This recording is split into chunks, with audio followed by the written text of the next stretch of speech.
டெய்லியுமே தோசை, இட்லி அப்படின்னு குழந்தைங்களுக்கு குடுக்கறதுக்கு பதிலா, இந்த மாரி பேன் கேக் செஞ்சு குடுக்கலாம். நல்லாவே சாப்பிட்டாங்க.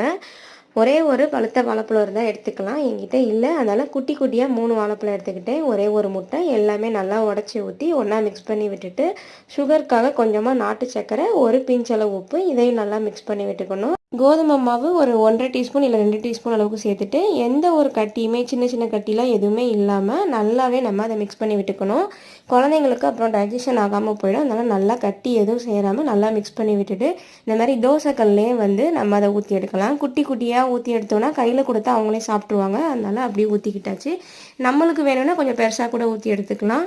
ஒரு 5 மினிட்ஸ் வந்து லோ ஃப்ளேம்ல வச்சு மூடி போட்டு வேக விட்டோம்னா நல்லாவே வெந்துடும். கொஞ்சம் சுகர் அண்டு ஹெல்த்துக்காக இந்த மாதிரி தேன் சேர்த்துக்கலாம். தேன் வந்து வீட்டில் இருந்தால் ஹெல்த்தியாக இருந்தால் நல்ல தேனாக இருந்தால் சேர்த்துக்கலாம். எங்கள் வீட்டில் வந்து ஊர்லேருந்து வாங்கிட்டு வந்த தேன் இருந்தது, அதையும் ஊற்றி கொடுத்து பார்த்தேன்.